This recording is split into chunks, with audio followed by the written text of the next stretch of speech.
All right. Not sure what just happened. We are lost. Adrift at sea. All right. Apologies to Sterling Ball. Dropped him off mid-sentence. I knew something was going awry. That's why the last question sounded horrifically put together. Because my video where I can see me, I started doing the stutter step. And then everything just went. And we were off. All right. But we're back. Now we're back. Never fear. All right, folks, let me talk to you about Cook Shack. Need an idea for fishing or hunting? For the enthusiast. But a Cook Shack electric smoker. Now until September 26th, you can save up to $120 with our Sport 14 special. Purchase a residential smoker, receive a free set of jerky rods, and a cold smoke baffle. The smoker models included with this special are the SM009-2, the SM025, the SM045, and the SM066. The jerky rods, part number, are PM006 and PM010. The cold smoke baffle, part number, PA020 and PA024. Enter promo code SPORT14 when you check out online at cookshack.com or call and speak to one of their friendly folks at Cook Shack.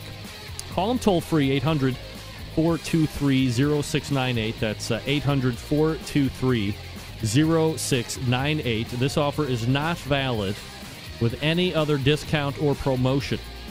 The Smokehead SM009-2, the Smokehead Elite, the Super Smoke Elite, and the AmeriQ are the electric smokers that make it easy to add real wood smoke to your foods. They're inexpensive to operate and energy efficient. Oh, app. Oh, I did start. All right, never mind. If you love smoking jerky, you will love how easy the stainless steel jerky rods are to use. Hang jerky strips right from the rods that fit the smoker's side racks, prepared smoked cheese, lock-style salmon, steak to finish on the grill, and more when you use the stainless steel cold smoke baffle. It turns the smoker into a cold smoking machine. For instructional videos and how to operate this unit, the jerky rods, or the cold smoke baffle, check out Cook Shack YouTube channel or the cooking guide on Cook Shack website. Again, that's cookshack.com. Don't delay. Order today so you can get smoking Cook Shack. The smoking made simple. Again, the contact info, cookshack.com, the website, 800-423-0698. That's 800-423-0698. If you know somebody that's listening to the show that was knocked out of it for whatever reason, just tell them to hit reload. We're ready to go. Show's back on. Oh, the clock is just way off now. Sterling, I love you, but I'm not going to have enough time to get you back on and do all the others. I'll be in touch. You have better things to do. We'll look at maybe a short segment next week around 9:35 after Reggie Kelly, ladies and gentlemen. Yeah, NFLer. Reggie Kelly, former Bengal and Falcon, I think. Started with the Bengals, went to the Falcons, went back to the Bengals at the end. Stick around. We'll be right back.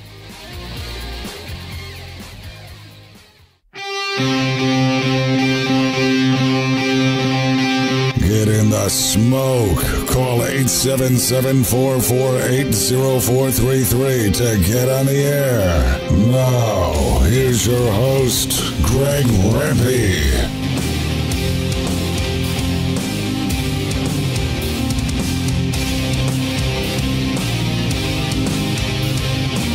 Welcome back.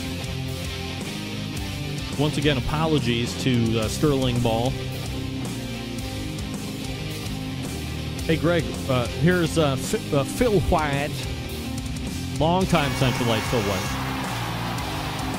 Hey, Greg, what's up with the sweatshirt hoodie? Is it that cold up yonder? Yes, it's that cold up yonder. I think if I'm lucky enough to say that it crested in the height of temperature today to 62 degrees, that would be a stretch.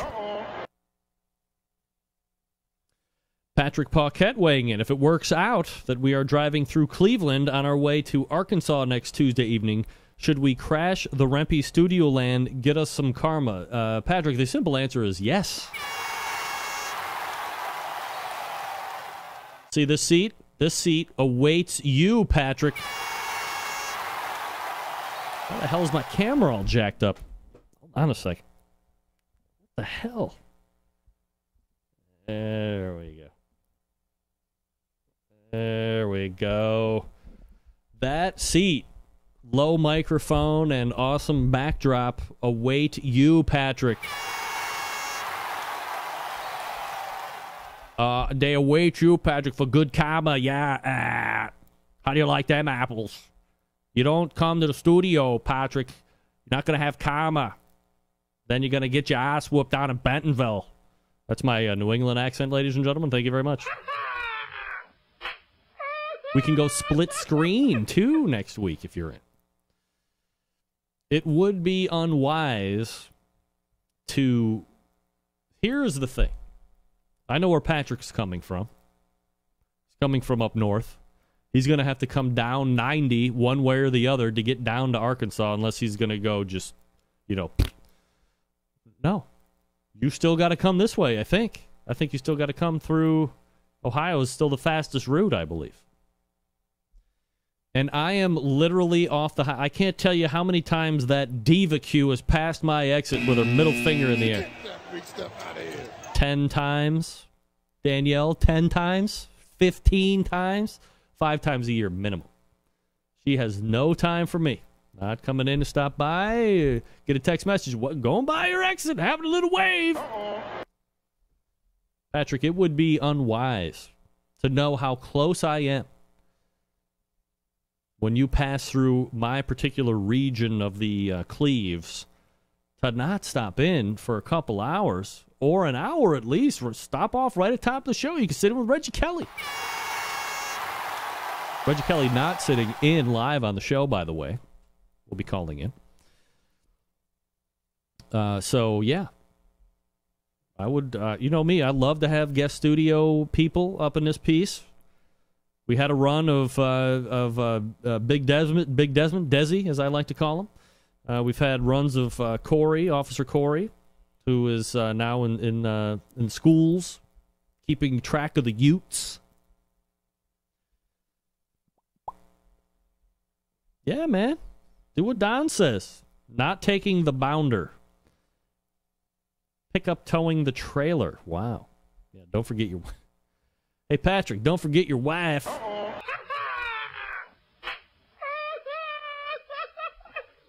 Sterling, if you're listening, I'm going to email you after the show tonight. And we'll set you back up. I thought we were going to have to remove. I thought we were going to have to move the chicken roundtable to next week too, but it seems that will pan out this evening.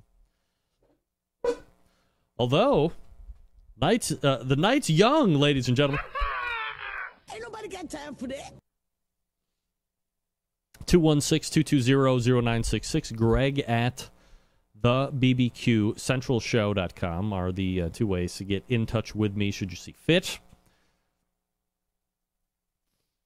Let me look through meat hangover. Observations from the Texas Monthly Barbecue Festival. The Texas Monthly Barbecue Festival hosted a sold-out celebration of all things smoky meats for its 4th consecutive year on a Sunday, drawing the magazine's current list of the top 50 barbecue joints, as well as many highly rated newcomers. The festival is a feast of meat, and more meat. Well, this relatively cool weather and 25-strong gathering of Texas' best masters made for a perfect Sunday meat coma. Might be able to make it, or just strangely voyeuristic vegetarian. Read on for all the hangovers observed. So you have really the best of the best. There's Aaron Franklin. Snows is in there. Pecan Lodge sold out of meat first around an hour after the festival opened to the public. Many of the popular barbecue outlets like La Barbecue and Snow's were sold out as well. Franklin Barbecue brought nearly as much meat as they usually do for regular business. They were still serving at 4. Somebody falling off? Newcomer Killen's Barbecue went big. They brought a whole refrigerated truck filled with what Ronner Killen estimated was 3,000 pounds of meat and 2 pits. Wow. Of course, my main man, Texas Monthly editor Daniel Vaughn, Texas Monthly Barbecue, has his branding iron. That's got to be some kind. I mean, can you imagine? How do I get to go to this festival? Daniel, I get you on this show. You can't hook a brother up? I mean, what's going on? I want to go to Meat Coma. I want to have a meat coma. Anybody in Texas go to Meat Hangover? Hey, here's news. This guy's been on the show a couple times. Has a line of successful rubs. Plowboys Barbecue signs lease for Town Pavilion location. November opening date. Boom! Todd Johns, bring it strong.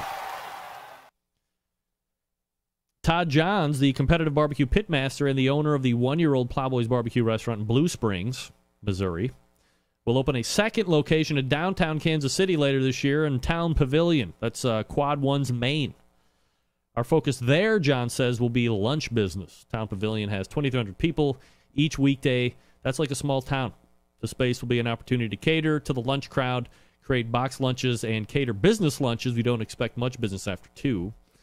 But we're going to stay open until 5:30, at least at first, to see if downtown workers might like to pick up something for dinner on the way home. If it's one thing I know, if it's worth picking up and taking home, it would be worth staying open. It's a good business decision right there. Leaving the options open. Because Johns won't be able to have a smoker on the property, he'll be importing his meat selection from his Blue Springs store every day. And even then, meats that require long smoking times like ribs and burn ends will be offered as special 2 days a week. So can't get ribs all day. No. Get that big stuff out of here. I should have Todd on to talk about how he's going to set that one up. Obviously, there's going to be hold involved. Pre-cooking of meats, proper holding, and having a succulent end product that isn't going to potentially tarnish anything that the big store has. Don't want that. Heaven forbid. There's business to be had in the neighborhood, John says, and with so many workers down there, the dining traffic should be very good during the winter months, which is when I'm less busy at my Blue Springs location. The Downtown Plowboys will feature 54 seats and a Chipotle-style cafeteria line for customers to choose the ingredients on their sandwiches or wraps. Yes, there will be barbecue wraps. I'm working on one now with barbecue chicken and avocado. Let me just tell you something. Anything with avocado, winner! Maybe I've told you on any number of occasions that the best thing that my wife ever invented in recent memory is avocado butter that is a topper on steaks. Oh, my God. I swear I could spoon it on white bread and just eat it, even over whole grain or everything bagel. This avocado butter, or avocado butter, is sublime. Sublime. So good. Don't worry, Sterling. I know you're just warming up. Let's save it for next week. It's just bad timing. This is what happens when you have the live show. You do a podcast or whatever. Ooh, damn it. I meant to mention. I had Scott Roberts on last week. We were doing the barbecue and sauce rub review. Was that last week? And I was a guest on the Firecast finally. Yes. That will be hitting the airwaves, doing air quotes for the audio people. That will be hitting the airwaves this week, I believe. I'm going to ask Scott if there's some way I might be able to actually post his feed on my feed so it shows up in the Barbecue Central thing. But, you know, rare is the time where you get to hear me have the tables turned and me get interviewed. Hear history about the show, about how I got into barbecue, what I think about other platforms to do live shows, other barbecue podcasts, stuff like that. We talked about it all. I don't know. I'll be interested to hear how it gets edited out or down, or maybe it doesn't. Maybe it was just solid gold for as long as I was on there. Who knows? Very, very well could be. All right, quickly, the Guru, automatic temperature control devices, thebbqguru.com, 800-288-GURU. A complete line of those. Check them out. We can do it together. Barbecue Guru, Warminster, Pennsylvania. You know who they are. Longest running sponsor of the show. thebbqguru.com or 800-288-GURU. Ask questions. They will help you. And we reload for the competition chicken roundtable right now.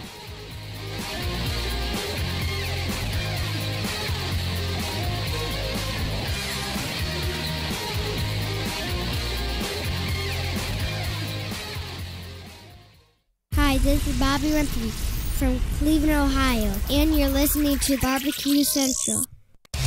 Big name interviews, advice on cooking brisket and ribs, and the only host willing to... From my heart and from my hand, why don't people understand my intention? Happy to have you aboard here for the really big barbecue show. We cook because we have to, and we grill because we want to. Fine, how's it going? You have a great show. I'm a big fan. So what seems to be the problem here? This man looks like he's dead, and he's in the crackle. Charbono! It's all about the Charbono, dude! Succulent fish, what? He ate 54 wieners. But listen, Lavernius, shake a face. I'm shaking like a dog shit peach seeds. We have top men working on it right now. Who? Top men. All right, just like that, we're in the second hour. However trepidatious we are, somehow we've made it. It's a Barbecue Central show. We talk about all things important in the world of barbecue and grilling, but more important than that, we've done the ribs, the brisket, the pork shoulder roundtables. Now, let's finish up and do chicken right. Joining me tonight, some of the top chicken cooks in the country. Dave Bosca from Butcher Barbecue, Travis Clark from Clark Crew Barbecue, and Robert Vanderripe from Smoke Me Silly joined me on the poultry dais to cover this poultry subject. That's right, I said. You were waiting for it. Don't even lie. First question as we get to tonight, boys, and appreciate everybody joining me. What is everybody cooking on? And we will start with Robert. We cooked on a 18.5-inch Weber Smoky Mountain. We cooked on that for about 3 years since we started 3 years ago. All right, so that's interesting. You always hear about the people that, well, I think everybody's at least got one hanging around, or that's what they started on. You've been doing it for 3 years. Have you given any thought into moving up to something else, or you like the tried and true Weber Smoky Mountain? That's where you're going to be sticking with from now? You know, we've been doing so good with chicken lately. I'm not quite brave enough to switch up to anything else right now. All right, let me ask this question, Robert, and I apologize for maybe not asking the right question. Do you use the Smoky Mountain strictly for the chicken, or is that the main cooker regardless? The 18.5-inch is the only thing I use for chicken. All right. So you have a different cooker for other stuff? I do. Okay. What are you cooking on other stuff? Actually, I have two 22-inch WSMs, and I have a Yoder pellet cooker. Perfect. All right. Dave Bosca, what are you cooking on?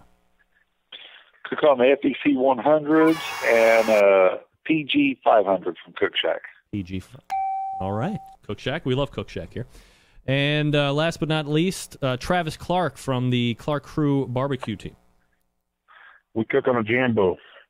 Oh, always one of you guys in the crowd. Travis, I'm interested. What did you start with? Did you start Jambo, or did you work up to Jambo? I did 3 comps on a pit that I built, and made a deal with my wife. I wanted a Jambo, and she said if we won a grand championship, we could have one, and we got one. Did you get it? Did you get it like right after you made that bet? Yeah. Yes. You're like, yeah, honey. Whip out 15 G's. It's not quite that nice. Oh, okay. Well, I mean, still, they're tremendous. Dave, let me go back to you just for a second. Had you ever cooked on anything other than the pellet cookers, or is that something that you've always been party to? Not in competition. I've got other smokers around the house, but in competition, it's just been pellet cookers. All right. Dave, let me stick with you for this one, and I guess before we get into the meat of the conversation, are you using any kind of well, you're using the pellet cooker, so you don't use any other auxiliary control device or anything, just the regular IQ stuff that's on the cooker itself, Dave? Correct.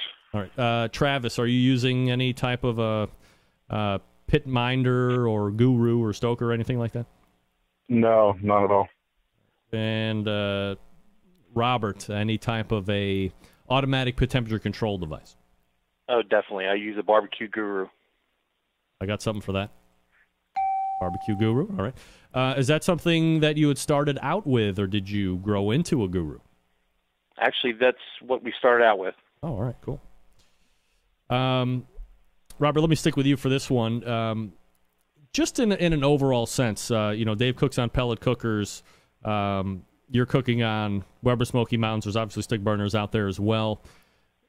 As a whole, would you have any complaint or aversion to seeing propane cookers and electric cookers, like straight electric, be allowed into barbecue competitions at this point? I've never really thought about it, but to tell you the truth, I don't think it would bother me. I mean, it's not just the cooker. You got to know how to cook as well. Dave, would you be open to having any and all cookers into barbecue competitions at this point, or do you like the way it is right now?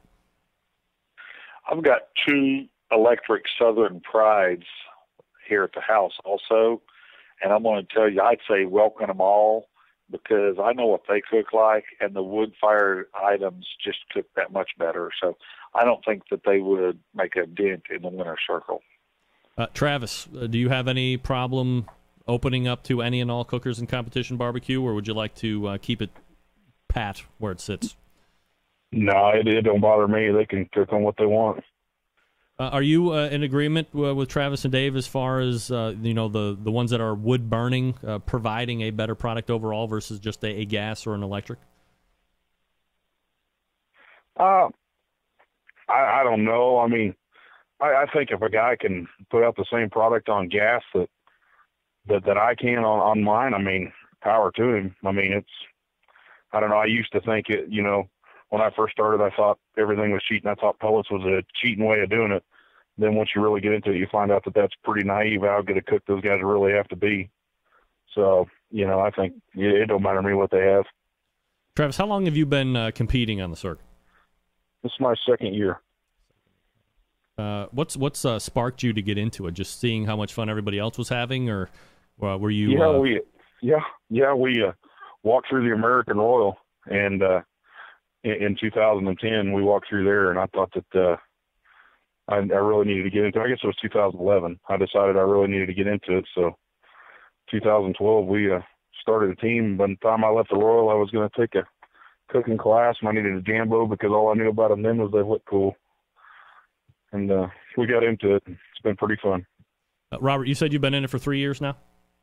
Yeah, we started in the fall of 2011. I got invited to a local contest in the spring of 2011, and we've been hooked since. Dave, you have a few more years on these guys, but for the folks that don't know how you got in the competition barbecue scene, what was your lead into the circuit? Surgery. Because that's what everybody does, right? Yeah, no. I shot competitive archery for many, many, many years, and I threw my back out and had to have surgery, and the competitive juices were still flowing, and we ran into a contest, read about it in the paper, and we went to it and walked around and fell in love with just right then, so we just got started. All right, guys, we're going to be reloading here just after this break for all of the pre-cook stuff, so just relax for 2 minutes or so, And let me do this bit of housekeeping, and we'll be right back with you. Travis Clark, Dave Bosca, and Robert Vanderripe joining me here on the show. Clark Crew Barbecue Team, or Butcher Barbecue, and Smoke Meat Silly, respectively. Folks, oddly enough, let me talk to you quickly about Butcher's Barbecue. Well placed, I might add. Completely random, I swear to God. If you are like me, you're looking to step up your barbecue, your grilling game. I mean, I'm a backyard guy.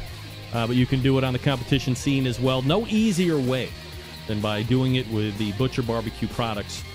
First and foremost, head on over to the website, butcherbbq.com, and peruse all of the products portfolio that he has going on over there. The rubs, the injections. I mean, we all know Dave, well known for the injections, the pork, the beef, that prime injection, which has combined all things loved from their beef injection using its award-winning flavor enhancer and its ability to keep your brisket juicy. Combined it with what has become the competition standard in beef flavor, available for sale at butcherbbq.com. Of course, product taking over the nation on a topic that we are talking about tonight, Bird Boost. Right, probably be talking about that here in a little bit. Do you want to have a good moisture retention, or do you want to have great moisture retention? That's the difference between brining or using Bird Boost. Check it out for yourself. If you want the go-to rubs, the go-to sauces, no better place than to look at right here in Butcher Barbecue. They have steak and brisket rub. You have my favorite rub on earth, honey rub. That has gotten a considerable amount of attention across the internet, across outlet stores, across televisions. And if you use Butchers to inject with, try the premium rub, specially formulated to work with the injection. Perfect 1-2 punch to impress judges and friends alike. Last but not least, of course, that Butcher's Barbecue sweet barbecue sauce. Look, when it comes to sauce, I'm as picky as it gets. Make no bones about it. Dave's sauce wins in every category for me. Nice slice of tang, right amount of back-end heat. No liquid smoke. I like that. That's my personal preference. So it just so happens that my favorite commercially made sauce has no liquid smoke in it. No worries about breaking the bank on shipping either. Go to butcherbbq.com and stock up right now. In regards to the sauce, I mean, it's going to please everybody, so get at least 6. You'll be thanking me later. It's going to go fast. I live in a house full of women. They like it. That's telling you something right there. I'm enough man in this house for this house. 4 other women. And they love Dave's sauce as well. ButcherBBQ.com. That's ButcherBBQ.com. Always trust your butcher. We are back with the pre-cook events for the Competition Chicken Roundtable. Stick around. Be right back.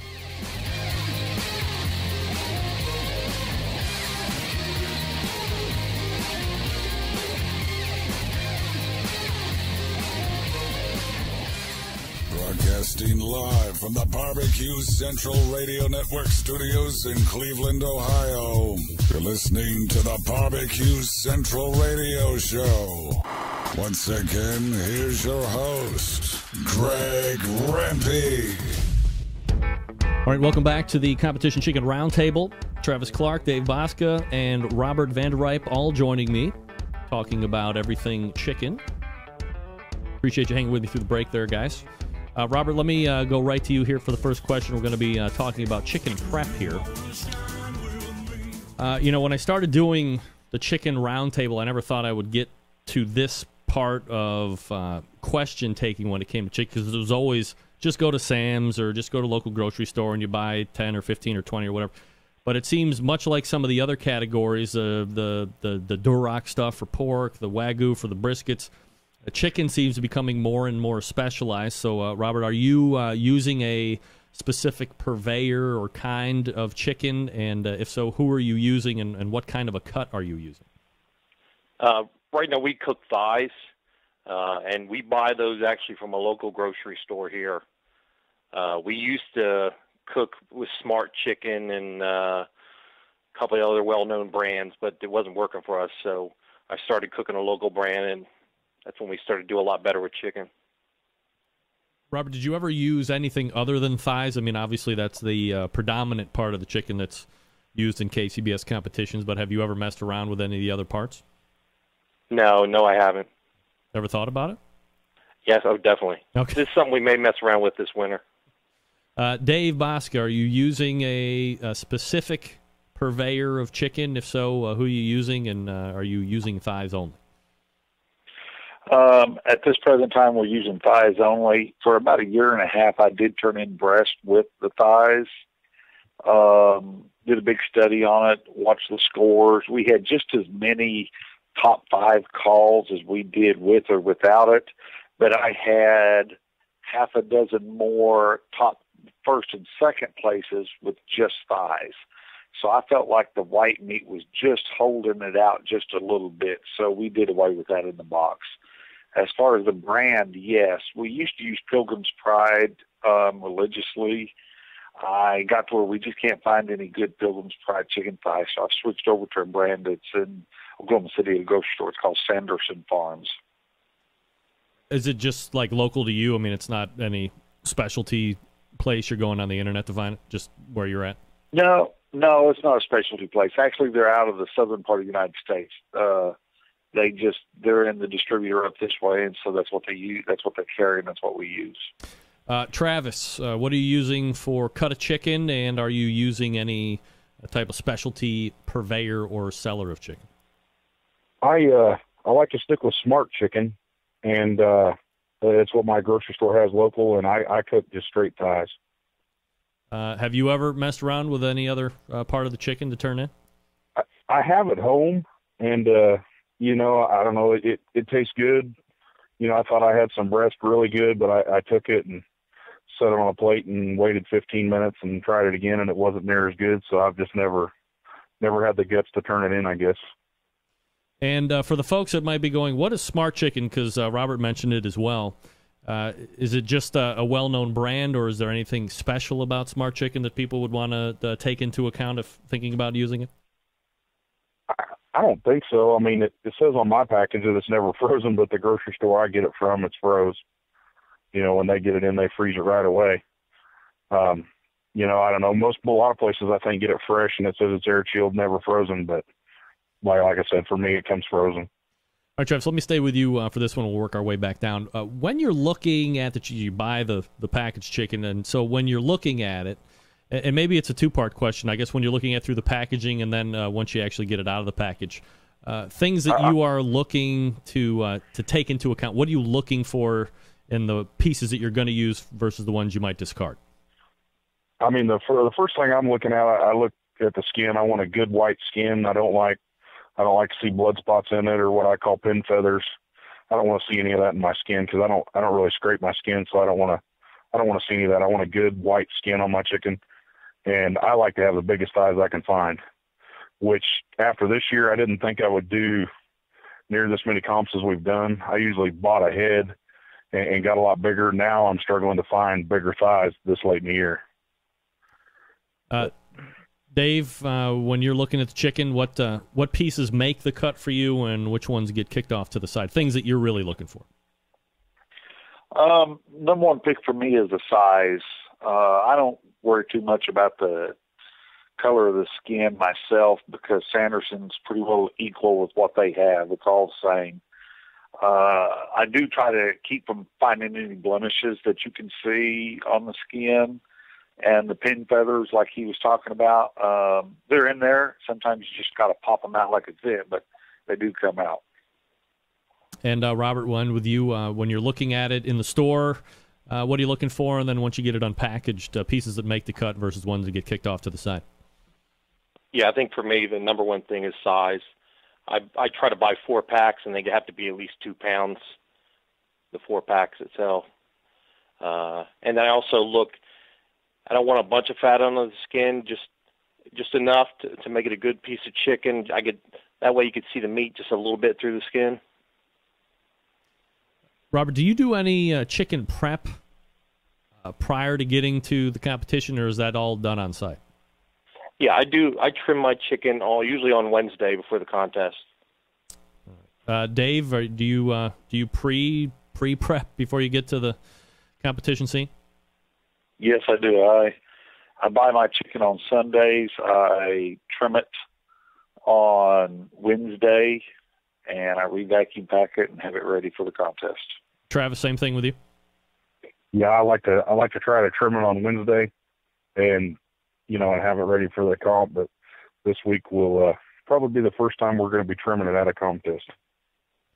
Dave, let me ask you a question. If you're doing this all at home, what is the inspection taking into account when you show up at a contest? What are they looking for to disqualify it or to allow it? Mostly they just check to make sure it's cold and that it's still a fresh product as far as unseasoned, unmarinated. But that's pretty well what all the inspectors are looking at, and to make sure that it is the protein that you say it is. You're not trying to slide something else in there. Robert, let me go back to you here for this question. How many chicken thighs are you cooking during a competition? I cook 18. David, how many are you cooking for a competition? 10. 10. Travis? 18. Travis, let me ask you, we'll go back down the line here. You're doing 18 now. Is that a number that you have found that works best for you over time? Has it always been 18? How does that, or has that number fluctuated at some point? I always do 18 because I cook in half pans and I put 9 in each pan. That's what fits. I go 3 wide, 3 deep in 2 different half pans. Are you turning in 6? Yes. Dave, you're cooking 10. Has that number fluctuated over time and 10 is best for the program now, or is that the one you've always done? No, I used to cook 12, but I used to trim them down a lot more. I used to put 9 in a box, and I don't anymore. I go with a real big chicken thigh now, and with the change of that, only 10 will fit in what I'm cooking. Robert, same number that you started out with before? Is that a one that you've grown into? No, that's the same we've cooked. We also cook in 2 half pans and 9 in each pan. All right, Robert, let me ask you this. In regards to trimming and knife work during the prep, what are you doing to that thigh before you start to look to do other things? You know what? I do very little. What I usually do is I put it skin side down. I might chop off one of the knuckles, and I square it off, and that's it. It's done. You ever debone completely? I did when we first started. I used to take out the bone and take off the little muscle in the back and devein it and all that stuff, but I don't do any of that anymore. Dave, knife work skills as you're prepping? Yeah, I'll square it up where the drumstick connects to it. Then I'll pull off that frog muscle on the opposite end. And if I can see the blood vein in there, I'll pull that out, but I don't go digging for it. But there's another tendon that's in the muscle itself that's on the – if you're looking at a chicken thigh, there's one side of the thigh that has, probably about 3/4 inch of meat. And then on the other side of the thigh, it's about 1.5 inches to 2 inches wide. In the middle of that bigger chunk of meat, there's another connective tissue. I'm sorry, it's an actual tendon. I'll reach in and I'll pull that out just to get rid of it. Trimming, I square them up and I get them ready and just try to keep them as cold as possible while we're trimming.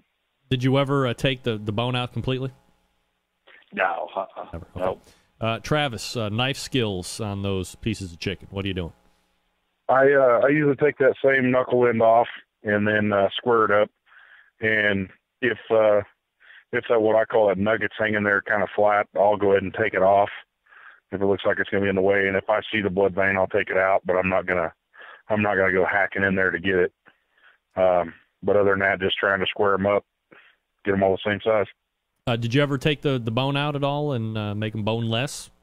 I tried it at the house, never at a comp, and I don't know. It kind of turned out being funny looking chicken. It kind of twisted on me in the pan. It just didn't really hold its shape. Travis, let's stay with you here for this question. We'll work back down. Brining or injecting chicken? I thought injecting a couple, 2-3 years ago sounded foolish, but quickly that's becoming in vogue. But are you doing either or something completely different? I tried injecting when David's product come out, and I didn't like what it did for the way I cook my chicken. So now I use David's injection and Cosmos injection or brine mixed together, and I brine with them. But I brine for 2 hours with it. 2 hours, all right. Dave, brining or injecting? Yes and yes. Brining and injecting? What I do is I use my rotisserie flavored bird booster. We inject it on Friday night, and then whatever's left over, I just pour it over the top of that in the Ziploc and then put it down the ice chest till the next morning. All right, so quite a long sleep for that. And Robert, brining or injecting chicken thighs, or perhaps like Dave, both? Actually, we don't do either. Nothing? We do nothing. Really? No. He's clean, ladies and gentlemen.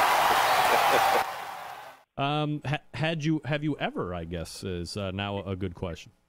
Last year we did brine it, and I don't know, it seemed to hang on a lot more to the moisture, and we had trouble getting some bite through skin, and I wound up having to scrape the skin in order to be able to do that, and I just hate scraping skin, so we stopped doing that after 3 or 4 contests. All right. This is always such a potentially tricky question. Dave, let me start with you. Do you use toothpicks at all to keep the skin on? I used to use toothpicks till last year. I got DQ'd because I had a toothpick break in the middle. Pulled it out on both ends and left the piece right in the middle. Now I've got some real fine metal skewers that are used for turkey lacing, and I use a metal pick in it now. Travis, are you using toothpicks or anything to kind of secure the skin down? No, I don't. Ever? Well, I played around with it at the house, and it was kind of a pain, especially where I cook by myself a lot. So now, where I put 9 in a pan, pretty much my chicken holds itself together, when they're crammed in there. If I got the right size chicken, they hold tight enough to hold their shape. And Robert, you using any toothpicks or anything to keep that chicken skin in place? No, we don't use any toothpicks. Like you said, we put the 9 in the pan. They seem to hold the skin together pretty good doing it that way. Travis, what kind of rub are you using on your chicken? Something that you might make in the homestead, or something that is commercially available? If it's commercially available, maybe you wouldn't mind sharing what you like. My main rub on my chicken's 0 to Hero. 0 to Hero. All right. And Dave, anything commercially made or homemade that you're using on your chicken? Yes, we use a product from Butcher Barbecue. We use our honey rub. I know that rub very well. I like it. And Robert, rub that you're using on your chicken? We actually use a combination of 3 rubs, and I will say that one of those is David's products. Do you not want to say the other 2? No, I'd rather not. No? No. Damn I will say it. we use the honey rub. That's about it. All right, Robert, let me stay with you for this one. How far in advance are you rubbing the chicken prior to going into the cooker? We don't put rub on until an hour before it goes on the cooker. Hour before, you said? Hour before. Okay. Dave, how far in advance are you rubbing the chicken prior to going onto the cooker? Same thing. All right, hour before. Travis, are you deviating? No, mine would be about an hour and a half, pretty close to about an hour and a half. All right. Let me just ask for fun and growth. Is that a time that you've learned that's the best that works? Had you done it hours and hours in advance? Had you done it like 10 minutes before and threw them on? Or how has that process changed since you had started? When I first started last year, I was doing it the night before. And I just didn't care for that, I guess. And so I started doing it at 5 o'clock in the morning, and then it just didn't really work for me doing that then. So, I'd learned I'd rather have my sleep. So it kind of came into now I brine mine at 5 a.m. when I get up and throw more wood on the pit. I get back up, at 7 o'clock. When I wrap my big meats, I take the chicken out and I season the backside, wait 30 minutes, season the top side, get them in the pan, and they usually sit there for approximately about an hour and a half. Robert, had you done longer or shorter rub times prior to going to the pit before? No, I think we've done the same amount of time, an hour before. What about you, Dave? Rub a long time in advance before, or this always been about an hour for you? No, I used to smoke my chicken on Friday night, and then I'd quit doing that, and then I'd start rubbing it and let it set overnight. And as time went on, I just didn't see any large appeal to that for myself. So yeah, I just started doing it the next morning. All right, Dave. Anything else prep-wise that you're doing to the chicken that we have not discussed at this point? It's not that I can think of. No, nothing particular. All right, Robert. Anything else that you do in the prep form before we get into the cooking section? No, that's about it. All right, Travis. We'll end with you here. Anything else that you're doing in the prep before you get ready for the cooker? The only other thing I would do other than that, once it's in a pan, is cut my butter up to go in there with it. Butter cutting. We'll get into that here, I'm sure. All right, guys, sit back for another quick break. We'll get into the actual cooking of the chicken. Travis Clark, Dave Bosca, and Robert Van Der Ripe joining me here on the show. Folks, public service announcement. Pay attention. Barbecue brothers and sisters from one of our own show sponsors, Stephen DeFranco of Stephen DeFranco Jewelers. That's right. Self-admitted barbecue junkie. I'm not even kidding. I was just talking to Stephen the other day. He's like, man, we have a lot of great holidays that are going to be coming up. I'm sure people have birthdays. Of course, those are always happening, but you have Halloween coming up. You have Thanksgiving, Christmas. Oh, Christmas, forget it. Don't be left in the dark. Start early, start often. Stephen DeFranco going to help you out. StephenDeFranco.com. I like to suggest the watches, especially for men. Men, most of us don't go around wearing gobs of jewelry and all this stuff. A watch adds a little class, tightens up an outfit that maybe you're wearing, or something that perhaps you want to wear now, hand down through generations. You want to get a good timepiece, like a Bulova watch. Why spend a ton of money if you don't have to? Bulova watch is stylish, affordable, starting under $200. Come in traditional quartz styles, retro styles, and automatic versions. They also have those chronographs and skeletons. They fill out the Bulova timeline. Then you have the Precisionist. I got one of those. Most accurate watch in the world. They have the Accutron, which is the high-end watch. I have one of those as well that I bought from Stephen DeFranco. You don't have to worry about breaking the bank. They start around $600.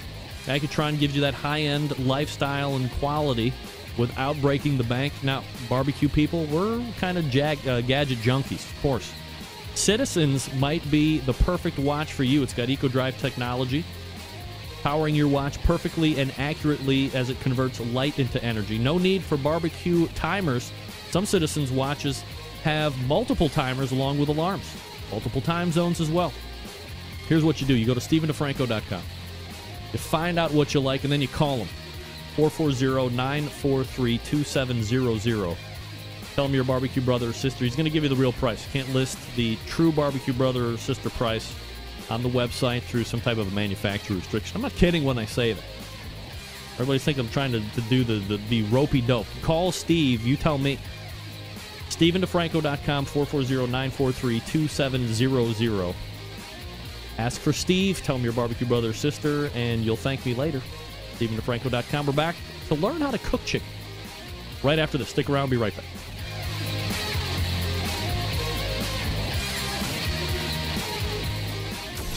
Big name interviews, advice on cooking brisket and ribs, and the only host willing to share his honest opinion on all things important in the world of barbecue. It's the Barbecue Central Show. All right, we have the Clark Crew Barbecue team. We have Butcher Barbecue. We have Smoke Me Silly on the competition chicken dais. We're talking about all things competition chicken. Appreciate you guys hanging with me through another break. And now we get into the cooking portion. Robert, let's start with you. What kind of wood do you like to use for a smoke flavor for chicken? Actually, I use two different kinds of chunks. I use cherry and pecan. Is that a similar wood recipe that you would use on all the other meats, or is that just specific to chicken? Actually, I use different combinations on the different meats. All right. David, what kind of pellets are you using for chicken? I use Barbecue Delights cherry. Cherry? Yes. You're going for color with that, or flavor, or both? The heat that I'm cooking at, it's all color. And Travis, what wood do you like to use for smoke flavor for chicken? I use pecan. Have you used other woods in the past and have grown to pecan? Or, I mean, that seems to be a pretty popular competition wood. Not really. I kind of learned barbecue from a guy, and that's what he used, and that's what I got into using, and I've never switched. All right, Travis, what temperature do you like to keep the pit at when you're doing chicken? I cook everything at 275. Everything at 275. All right. Dave, temperature of the pit? Well, if I'm cooking the FE, 260. If I'm cooking in the PG, it's 350. All right. Just because they cook differently than each other? Two different pits, two different ways? What's the mindset there? No, I use both of them for chicken every contest. I used to cook them. I had a Yoder before, and I'd do the chicken in that for 430 degrees, and they take about 22 minutes. But I switched, and I'm actually starting them in the FE, and then I finish them in the grill. Got it. Robert, what temperature do you like to keep the pit at for chicken? Yeah, I always cook at 270. 70. All right, we'll stay with you, Robert, for this next question. During the cooking process, are you basting or mopping or spraying or anything like that? No, before I put them on the cooker, I usually put a tab of butter on the top of each piece of chicken, and that'll go in the cooker, and it'll stay on there for about an hour. And then after that hour, that's when I cover it with foil. Dave, are you mopping or basting or spraying or anything like that during the cooking process? No, I do cook in a pan, and the pan has a lot of stuff in it, but I don't open it up and spray it or do anything like that. And Travis, spraying, mopping, basting, anything like that? No, we just set some butter. All right, so in regards to the pans, let me quickly go down the line. Travis, are you? Is it just foil pan, or have you ever messed around with that muffin pan thing that everybody was freaking out over when Myron Mixon did it one time? No, just a foil half pans is what I use. All right, and it's just butter in there? Yep.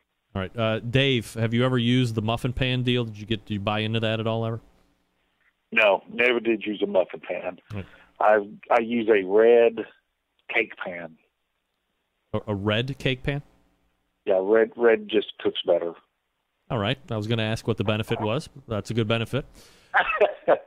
What's in the pan? Is it you using butter, using a mixture of stuff? What do you like to have in there? Yeah, I put a layer of brown sugar in the bottom of the pan. I'll take a stick and a half of butter, real butter, cut it in slices and lay it in there. And then I'll put a 2/3 cup of my barbecue sauce in it. Robert, have you ever messed around with a muffin pan chicken? No, just a plain old tinfoil half pan. All right. And do you have any type of a poaching solution in there? No, it's just plain unsalted butter. Unsalted butter? Yep. You ever use salted butter? I think I had to one time, but I didn't see... They came out a little saltier, but just a habit. I always use unsalted butter. Travis, let's go back to you for this question. Are you setting any type of a sauce or a glaze on the chicken, prior to taking it off, and then we can talk about building a box and stuff after that? Yeah, after I'm done, after I'm done with it, I pull it off and I set my sauce for about 15 minutes. And is your sauce something that you make yourself, or are you using a commercial available product? I got three different commercial available sauces I mix together. Oh, wow. Dave, setting any sauce or glaze on the chicken prior to taking it off the cooker? Yes, once it's on the grill. We'll leave it on the grill a little bit, between 10 and 12 minutes. Then we do dip it in sauce, brush off any excess, and then put it back out on the grill to set it. Are you using some type of a rendition of the Butcher's barbecue sauce for that? Yes. Yeah. Was it straight sauce, or are you No, messing I around? cut it with butter. Oh, butter. Jeez. A lot of butter over there. And Robert, setting any type of a glaze or saucing chicken prior to taking it off the cook?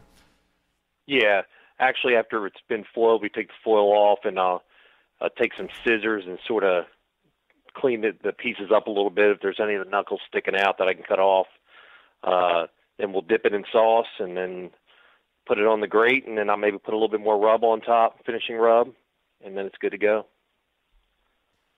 All right. As far as the cooking process, anything else that we have not talked about that you do each and every time at an event, Travis?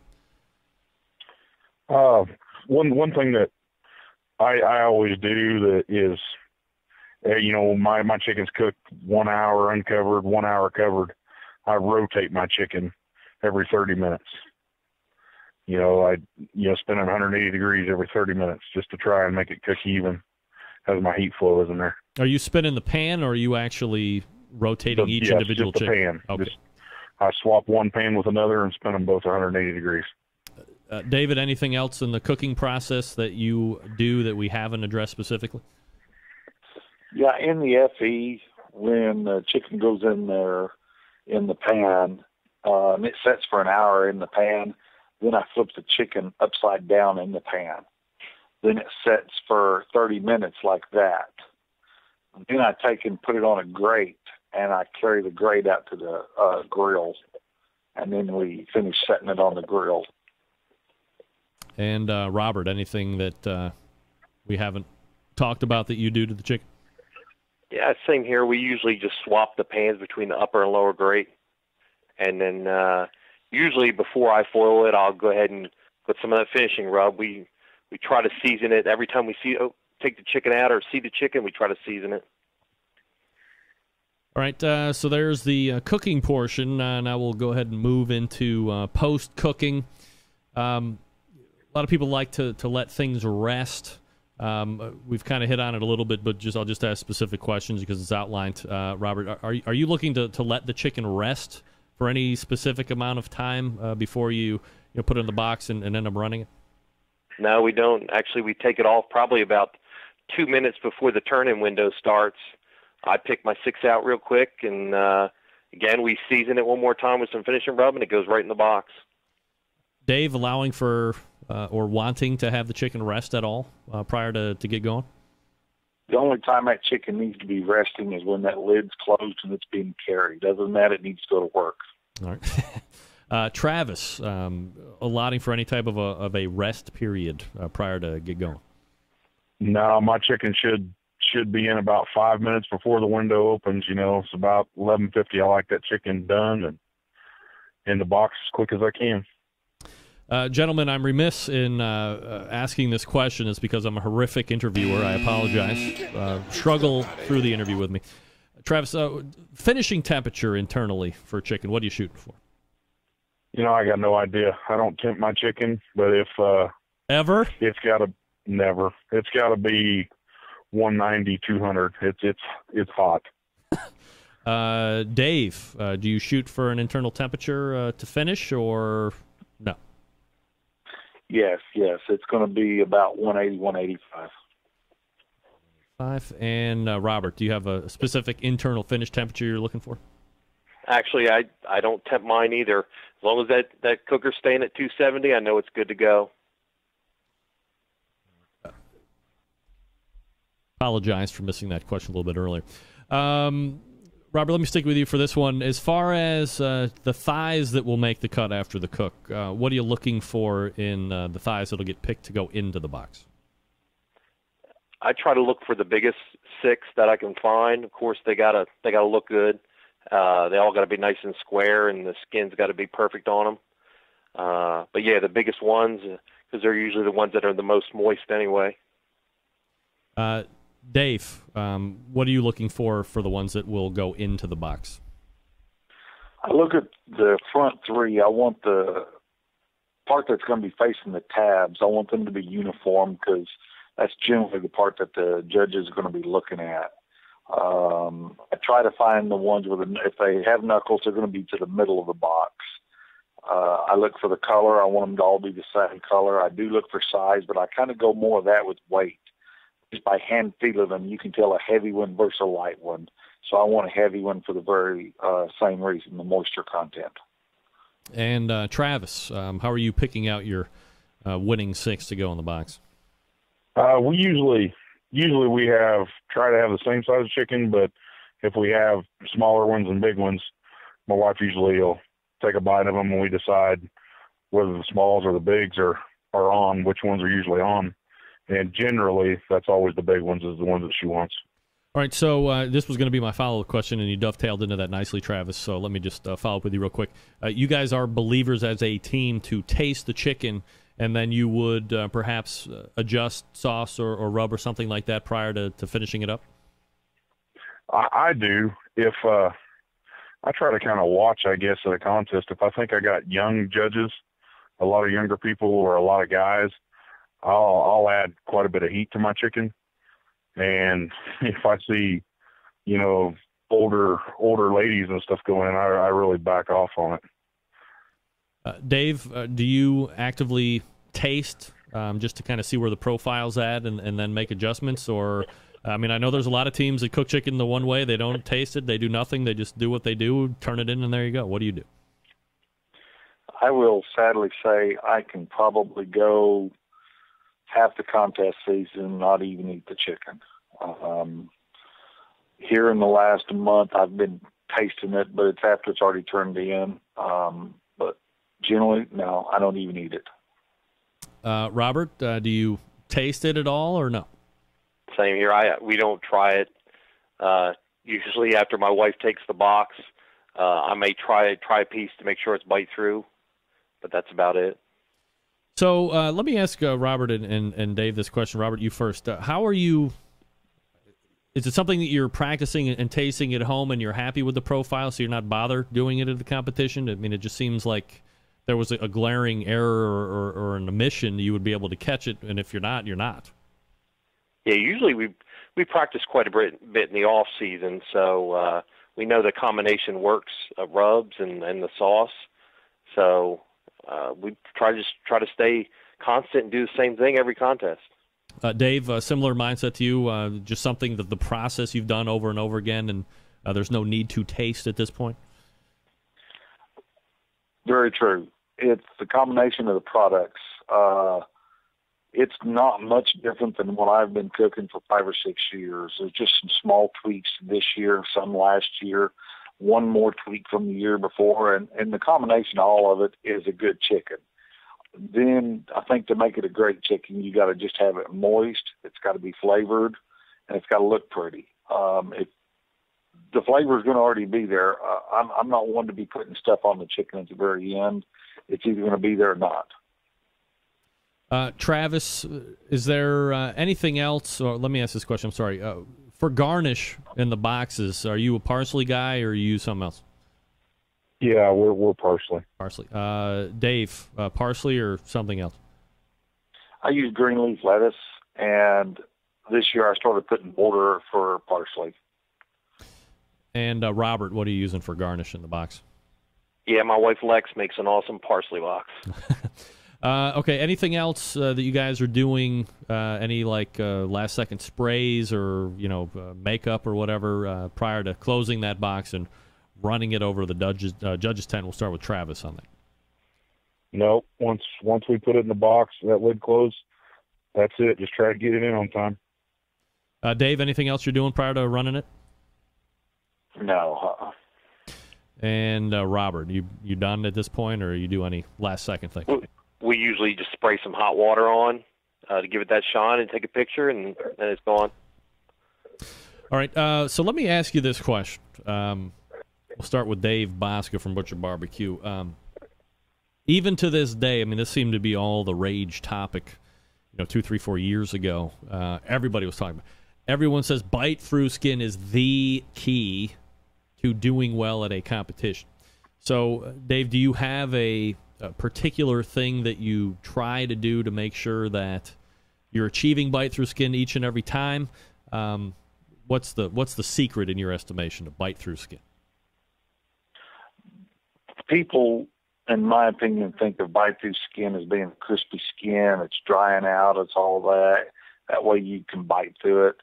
I've got a different perspective. I think sometimes if it's soft, it's still going to bite through. So that's the reason we use the bath method. The sauces, to where a lot of using the butter, and that I still want to add flavor to my liquid. So that's the reason I put sauce in it. But the liquid is what's basically cooking it down, rendering the fat out. That's where you get your bite through skins. You got to get that fat out of that skin. And so by the boiling it is what allows that to happen. Then we set it on the grill to firm it up just a little bit. And that's always worked for us. Travis, do you have a particular nugget of wisdom in achieving bite through skin each and every time? No, I've never had a problem with it. The way we cook it, an hour covered, an hour uncovered, it just seems to, we've never had a problem achieving that, ever. Robert, do you have any key nuggets of wisdom on how to achieve the bite through skin?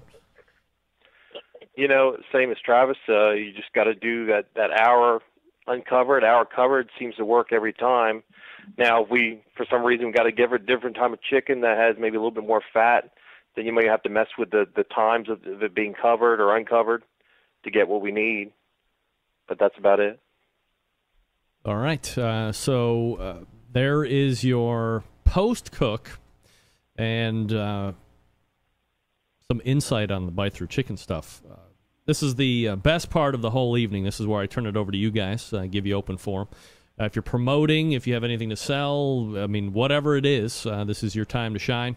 And we will start with Robert Vanderripe from Smoke Me Silly, the parting shot segment. The floor is yours, Robert.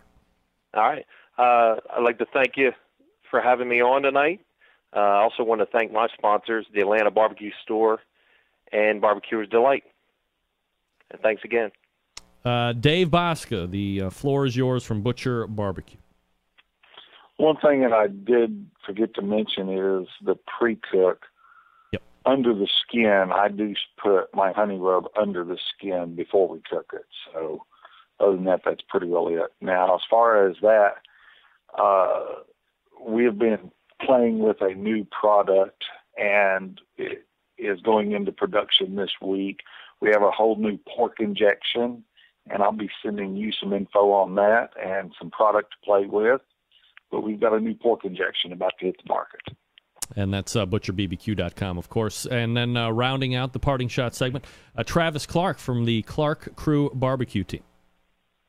I'd like to thank you for having us on. Cosmos Q for sponsoring us. Simply Marvelous for sponsoring us. Eat Barbecue for sponsoring us. And Big Papa Smokers. All right. Once again, Travis Clark from Clark Crew Barbecue Team. Robert Vanderripe from Smoke Me Silly, and Dave Bosca, Butcher Barbecue, the competition chicken roundtable guys. Continued success, and thanks so much for coming out tonight. Really appreciate it. There they are. Thanks, Greg. Thanks, Greg. Look at these guys. And here I thought this show tonight was going to be lost in the first 20 minutes of the show because my internet dumped.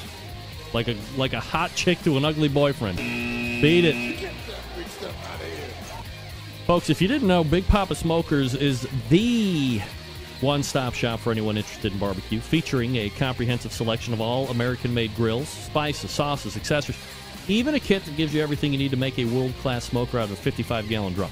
Big Papa Smokers has made a name for itself by making an award-winning line of championship rubs. Their rubs have won almost every major competition barbecue event, including the 2012 and 13 World Series of Barbecue in Kansas City, the 2012 Jack Daniels Invitational, the 2013 Kingsford Challenge, the 2014 Houston Livestock and Rodeo. There's many more to come, by the way, in the future. BPS also banded together with fellow California-based rub company Simply Marvelous Barbecue to form what's now become known as the West Coast Offense. Defying conventional wisdom, these two California-based rub makers have cornered the market on competitive barbecue and begun to redefine the flavor profile that competitive cooks from across the country have begun to aim for. They've even created 2 of their own unique competitions, King of the Smoker, which brings best of the best in barbecue head-to-head in a back-to-basics competition. King of the Smoker is unique in the fact that contestants may not use electric devices such as pellet cookers or pit minders. Contestants are just allowed to use charcoal, wood, and their wits to win one of the most high-stakes barbecue competitions around. And then the other one that Big Papa's Smokers has started, known as the Guinea Pig, which is a cost-controlled competition that helps to bring in newcomers to the competitive barbecue world. It also features prize distribution all the way down to 10th place in each category, which helps provide incentive to get new competitors into the world of competition barbecue. On top of all of that, Big Papa has created a unique brand ambassador program, the BPS Elite Team, featuring 15 of the best competition teams in the country working together to promote camaraderie, competition barbecue, and, most importantly, to benefit children's charities across the United States. Keep in mind, BPS has been able to do all of this only within the 4 years of being in business, turning the competition barbecue world on its head, creating their own unique competitions, becoming a staple of a nationwide restaurant chain, and benefiting children's charities across the U.S. It's just the beginning for Big Papa Smokers. BigPapaSmokers.com is the web address. We are back to wrap this show, however technically challenged, right after this. Stick around. Get in the smoke. Call 877-448-0433 to get on the air. Now, here's your host, Greg Rempe. All right, welcome back. Wow, we made it through the show. I can't believe it. We did it. We did it, gang. Thanks again to Dave Bosca from Butcher Barbecue, Robert Vanderripe from Smoke Me Silly, and Travis Clark from the Clark Crew Barbecue team for doing it live.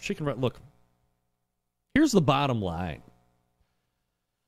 I'm asking these guys to come on to the show and spill their guts. In fact, I go out of my way. Do you know how many people I actually asked to be on the show tonight? Got the hammer from a lot of folks. Because I make it a point to say, hey, love to have you on the show. Great exposure. Most downloaded shows I do all the course of the year. The trade-off it is you got to spill your guts. Nobody wants to tune in to a show like this where I promote, and these shows have built their own reputation across time. I'm just a moderator. I'm just asking questions. The guests have provided all the information over the course of the years, and they have been very open and willing to share, which is key. The folks that don't want to do it, I said, if you don't want to spill your guts, I got other people that'll do. So, inevitably, too, like chicken, like if you're tops and chicken, a lot of people don't want to sniff the show. It's all right, I get it, man. It's competition. As I've always said, if I was on top of the competition barbecue world and you wanted to pick my brain, pound salt. I want to keep the winning part of the winning. All right, all the way back in the first hour, humble apologies to Sterling Ball. We'll reset him for next week and finish our conversation. Lots to get to that we actually have. Reggie Kelly will be on next week, former NFLer, talking about his line of barbecue and food products. And then the second hour, we had the barbecue chicken competition round, the competition barbecue chicken roundtable. A lot of words there. Dave Bosca from Butcher Barbecue, Robert Vanderripe from Smoke Me Silly, and Travis Clark from the Clark Crew Barbecue team taking part in that. If you missed it, you're just tuning in. Sorry, you missed it. You can get it on the podcast. It will be up before midnight tonight. Relax.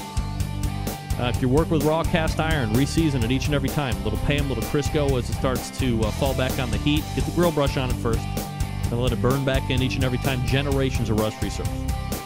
Also, September 11th, 2001. I will never forget.